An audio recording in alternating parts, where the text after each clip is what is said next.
8:15 a.m. on Sunday, March 18th, guards arrive for their shift at the Isabella Shift Gardner Museum. They are shocked to find the security desk, along with the galleries, left emptied and in disarray. Just the night before, hung 13 pieces of artwork valued at about $500 million. The penalty for such a heist? 30+ years in federal prison and a potentially billion-dollar fine. Let's look at a similar situation. Picture this. You run an online casino that steals hundreds of millions of dollars through deception, manipulation, and false promises.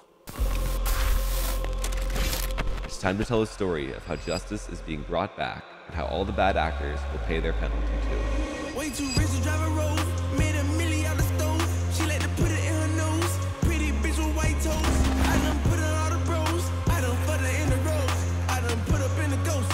I done reached all my goals.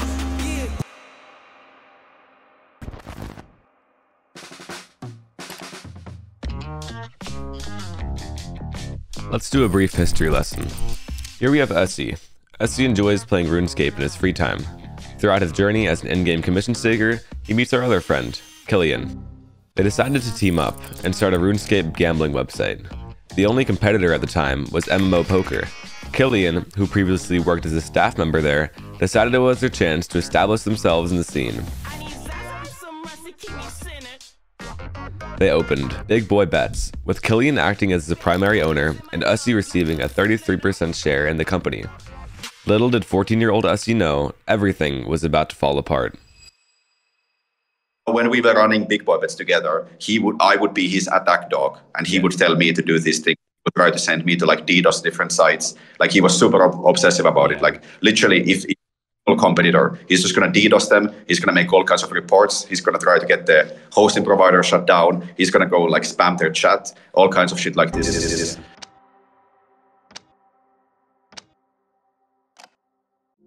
It was clear from the beginning that Killian meant bad business. Ossi describes how Killian not only made him drop out of school, but accused him of Alzheimer's and forced him to take narcolepsy medication, keeping him awake to work extreme 35-hour-long shifts. He had to import modafinil pills from the UK to Finland to satisfy the needs of Killian.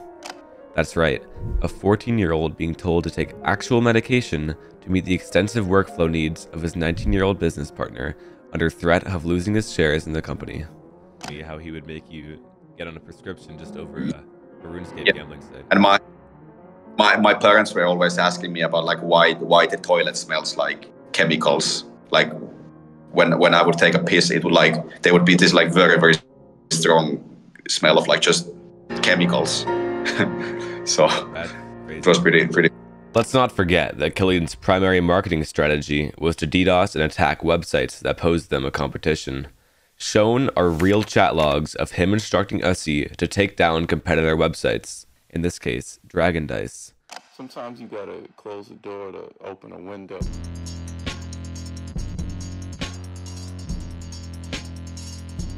By shutting other websites down through these DDoS attacks, it would force their player base to migrate to Big Boy Bets, bringing them more money. But Killian didn't stop there, as he would regularly contact competitors' web hosting providers and manipulate them into either denying service or deleting their database. This was detrimental for any site on the receiving end of the attack, and would effectively eliminate competition. He even went as far as backstabbing his original partner, the owner of MMO Poker, from whom he took the idea for Big Boy Bets from. In the end, he had their site shut down and even convinced the owner to redirect the site to Killian's alternative.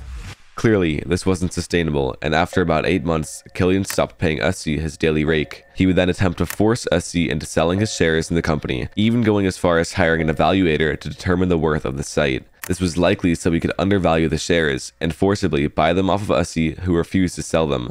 And just 2 weeks later, Killian opted with a much simpler solution, completely banning Ossi from Big Boy Bets. This wasn't the end of their story though. In fact, it was just the beginning of a lifelong vendetta. Ossi decided it was time to get his foot in the door and founded his own RuneScape gambling website, rsgambling.com. This effort was short-lived though, as it quickly collapsed when Killian spread rumors of them committing fraud online. Eventually, Killian would unleash his final attack, socially engineering their hosting provider into shutting down the website indefinitely. 2 more years had passed, and Ossi decided that he would try one final time to thrive in the toxic environment that is the online gambling scene. He coined his name, Monarch, and decided to create CSGO Empire, an online match betting, roulette, and dice casino. It may now be more clear who these characters really are. Killian ᴄᴇᴅᴜᴜᴜ is the now owner of 2 prominent online gambling platforms, CSGO Roll and Hypedrop. ᴄᴇᴅᴜᴜ, also referred to as ᴄᴑɪ, is the owner of rival site CSGO Empire. Yes, this rivalry has been going on for over a decade, but it wasn't until CSGO Empire made a chaotic decision that would forever change the future of the company. We're here again on CSGO Empire. CSGO Empire.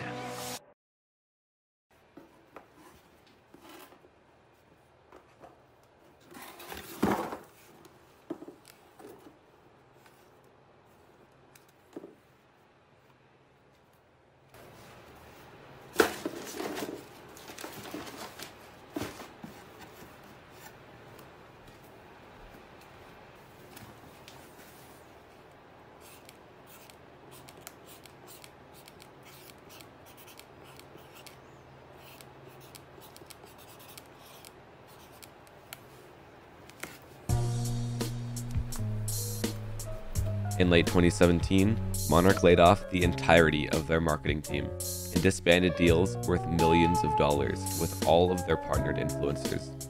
It was from this point on that Monarch no longer was in the game for the money. He had decided it was time to set his intentions higher and was determined to bring fairness and transparency to the community.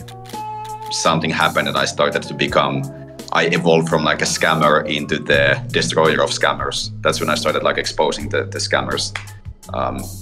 And ever since then, that's what I've been doing. Following the marketing decision, Monarch began exposing fraudulent companies and characters within the industry, starting with CSGO Wild and SkinHub. It was revealed they didn't use a proper provably fair algorithm, and that their on-site bots had unusually high win rates. Monarch continued to expose their site and all of the people involved for the blatant rigging.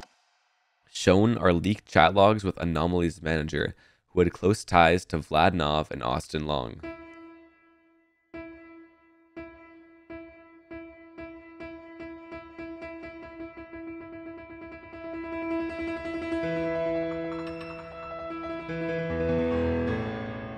Monarch didn't stop there. He continued to expose CSGO Diamonds, DatDrop, Rollbit, Roobet, Hypedrop, and you guessed it, CSGO Roll, for their shady practices throughout the years. He then released countless documents and investigations surrounding these sites and those involved.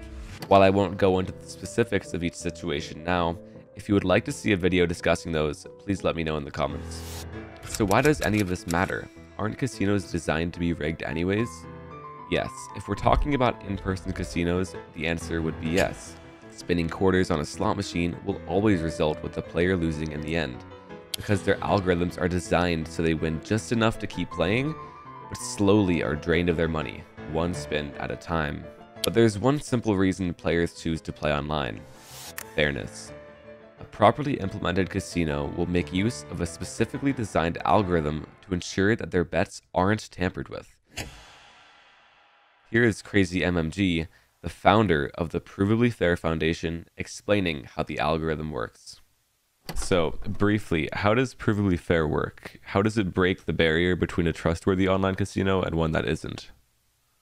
Okay, so Provably Fair works on a system of cryptographic functions known as hashes, which allow the casino to commit to their portion of the bet result, and allow the player to have some influence in the game result after the casino has committed their part. And this way the player can verify that the casino does not manipulate the outcome of the next game, right?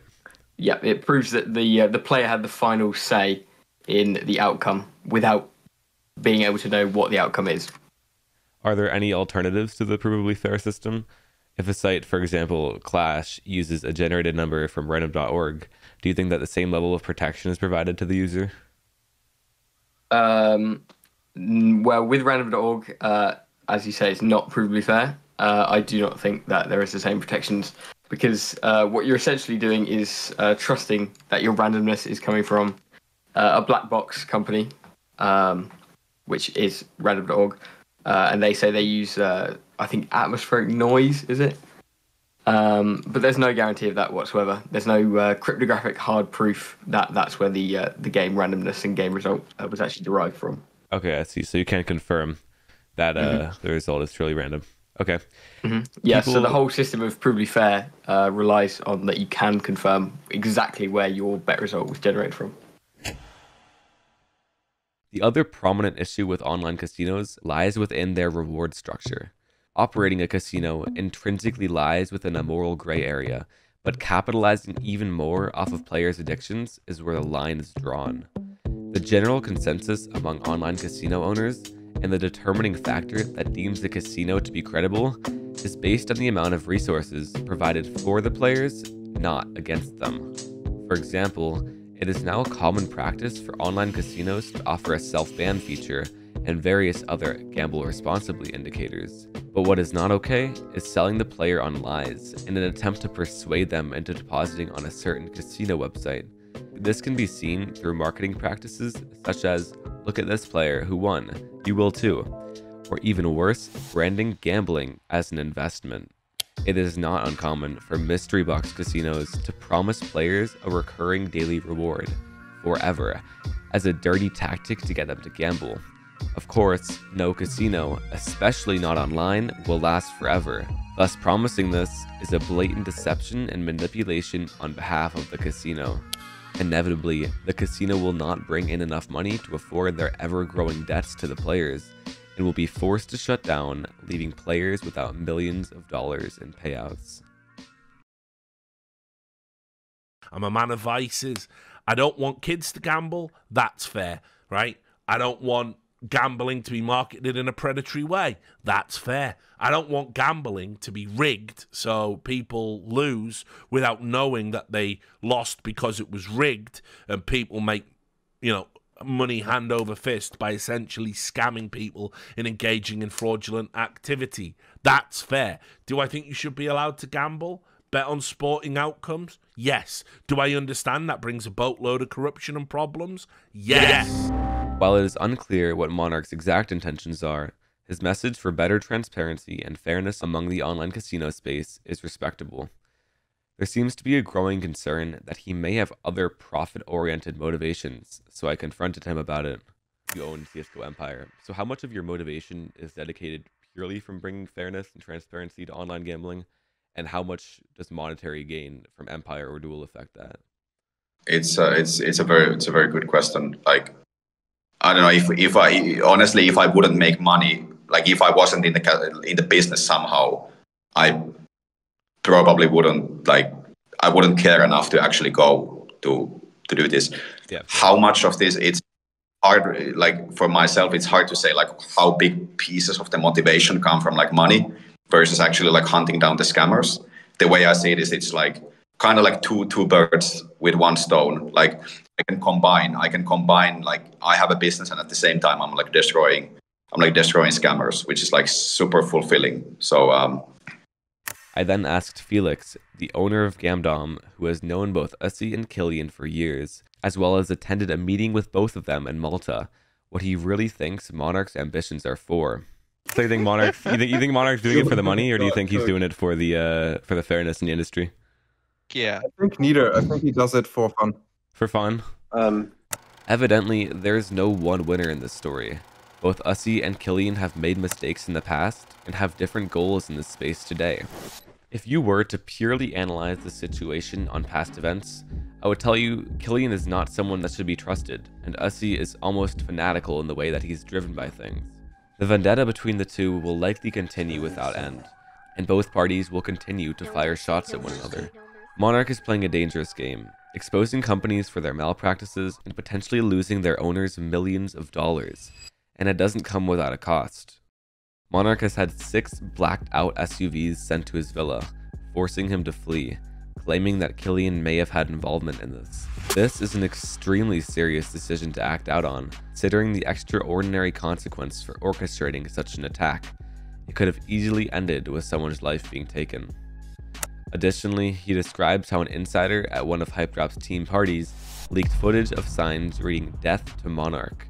While not threatening, it's very unusual and possibly a sort of intimidation tactic used by Killian.